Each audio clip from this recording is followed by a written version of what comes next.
What's up guys, Shockwave640 here, and today I am going to be reviewing the Transformers Prime Decepticon Soundwave.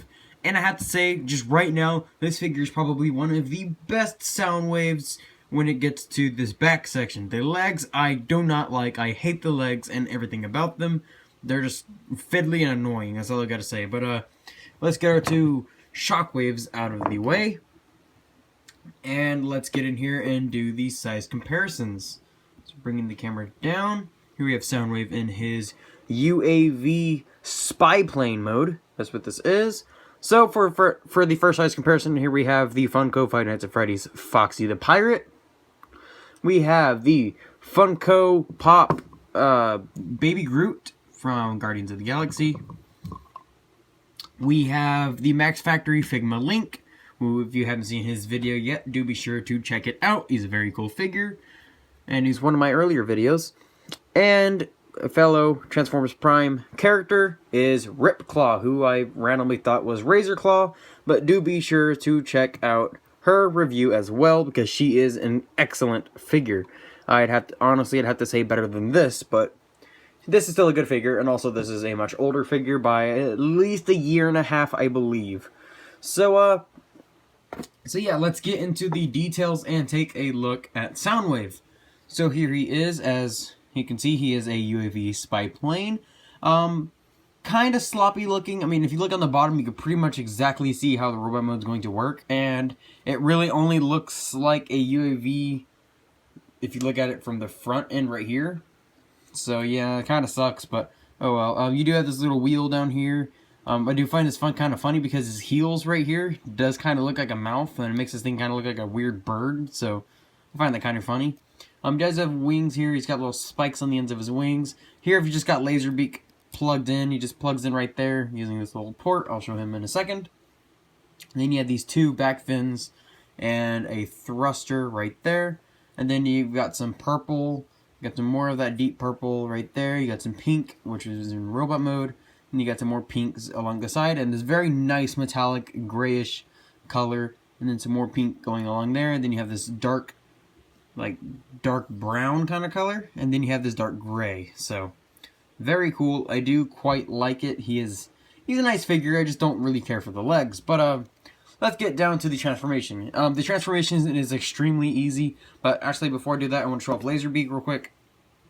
Laserbeak, he's really supposed to go like this whenever you plug him in, and then to transform him, you just fold the wings up like so, and there you go. There you have Laserbeak in his little drone mode, or like his bird mode, I guess you could say.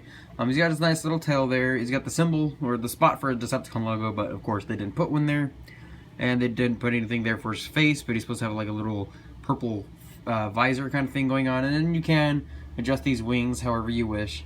I usually keep them angled just up slightly, like so. And then you can also angle them back and do all of that good stuff. Now, I am going to keep him off to the side because he will be used later for Soundwave.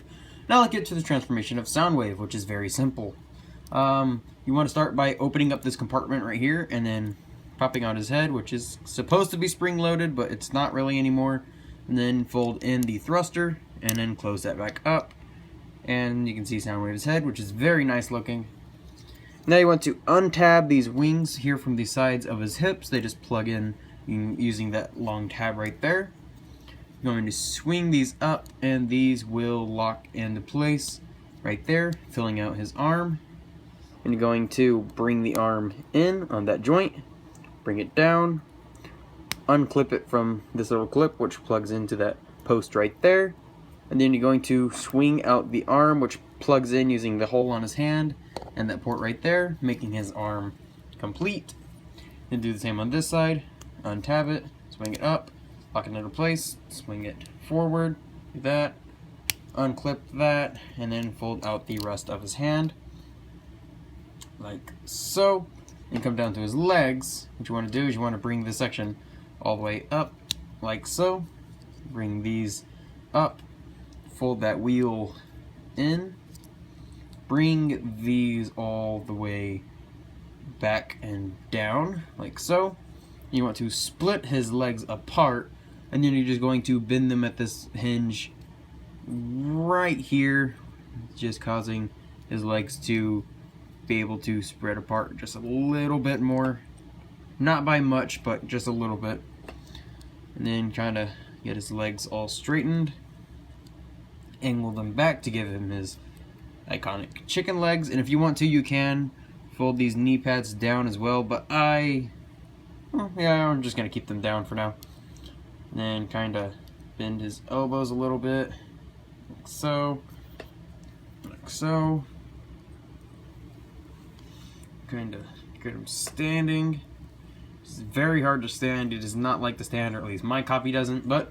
And there you have SOUNDWAVE. So let's do the size comparisons for him real quick, and then when we get on to Laserbeak and then articulation. So if we can get SOUNDWAVE to stand, there we go. He's got very loose heel spurs, so he does not like to stand very well at all.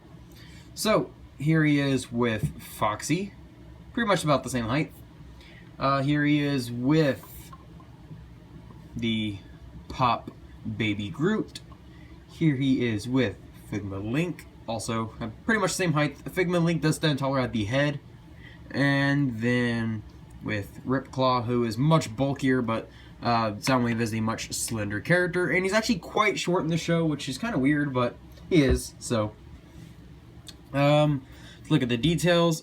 It's pretty much all the same exact details as you saw, except he's got this nice like metallic kind of paint there on his visor. And he's got silver and then purple, and then the entire back of his head is silver for some odd reason. Kind of looks like they were going to do light piping, but they decided not to. I kind of would have liked it if they did. That would look really cool.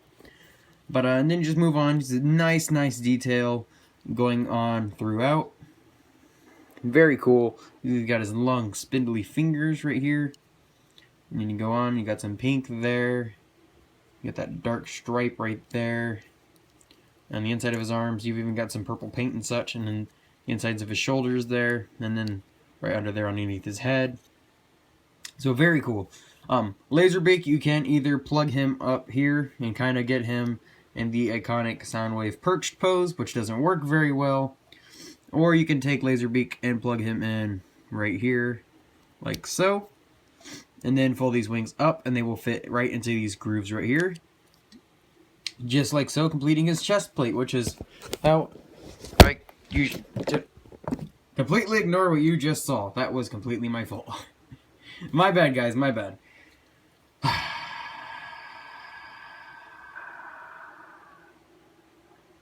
Anyways, let's kind of just forget we even saw that. That is probably one of the first times I've actually ever done. No, actually, never. Yeah, I've done it quite a few times actually. But articulation. He has a little hinge here for the transformation. He's got a very loose ball joint for the head. His arms do swivel around. He does have this little transformation hinge right here. He does have a ball joint right here. He does have a hinge right here and a swivel right here. And then you can move his hands in and out. He does have a waist swivel. His legs do go that far forward, they go that far backward, and they go that far out. And then he does have a swivel there. His knees don't really do anything. I mean, if you bend his knee, you get that much, but with the chicken leg, it pretty much non-existent movement. And then you can pivot his little pointy feet up and down and move his heels forward and back, which I do need to tighten up that screw so that he'll stop falling over. But yeah, that's pretty much all of the articulation that you're going to get out of this guy. Not extremely articulated. Now in his arms, he is very much articulated, but in his legs, it is very limited. Like, disappointingly. Oh yeah, and also, it's got this hinge here for an ab crunch, which I also find quite neat. But, so yeah, guys, this was the Transformers Prime Deluxe Class SOUNDWAVE. Probably my second favorite character in the entire show. Shockwave being my first, of course, just because I really love the incarnation of Shockwave. So, let's just set SOUNDWAVE off to the side, and let's do the voting. But, before I do the voting, I have a small announcement I would like to make. He won't stand. One of my friends was asking me about donations to my channel. And what I mean by donations is if you have any Transformers you don't want anymore, like you absolutely do not want them, or you do not need them, I do sort of take donations, as in I will take the figure from, I will take it for you, and it will have a nice place in my collection somewhere, and I will review it and give the person credit who gave it to me. I will give them full credit, and I will review any Transformer toy, any Power Ranger toy, basically any toy, as long as it's not a just flat out stupid toy. Now, if it's stupid to the point where I like it, maybe I will review it, but like 99.9% of the time I will review it, I will give credit to the person who sent it, and all of that good stuff. Now, getting that out of the way, I only brought that up because one of my friends asked me that personally, so yeah, and if you have any information about that, I will have my email down in the description below, and also on my channel you can also find my email. Just email me and tell me what the figure is, tell me the condition, and all of that good stuff, and then I will tell you various information back, and if I feel that I can trust you and your judgment, which I am a very trustworthy person, usually, and then I will go ahead and work with you from there. But let's move on to the voting now that that is out of the way. So, for today's voting, we have the Transformers Titans Return Galvatron. And let me angle this up. There we have the Transformers, stop it. We have the Transformers Titans Return Galvatron. We have the Transformers Dark of the Moon Power Glide. And the high grade Gundam Gundam Unicorn. I think it's Gundam Unicorn. I'm probably wrong, but the high grade Loto twin set.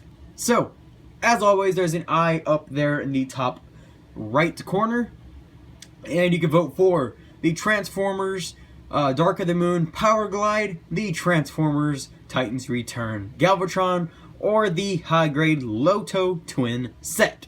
And I will be reviewing that figure tomorrow, because I decided I'm just kind of review whenever I want to, except for the weekends. I'm still not going to do that, but the schedule's not really working out for me because I keep on missing the Fridays. So I'm probably just going to do it like Monday, Tuesday, and Wednesday, and I'll probably skip Thursday, maybe, and I'll definitely be skipping Fridays just because I'm always too busy. Unless I'm not too busy, then I will record something on Friday, and then the weekends I never record, so there you go, guys. Well, as always, I am Shockwave640, and I'll be seeing you later. So don't forget to like, comment, subscribe, and vote. And if you have any questions about donations or whatever kind of business that is, just don't forget to email me. Don't say it down in the comment section, because I'm most likely not going to do business with you down there, just because I'm not comfortable with doing that. If you actually want to do proper business, email me, please. So that's pretty much all I've got, guys. So I am Shockwave640, and I will be seeing you later. Peace.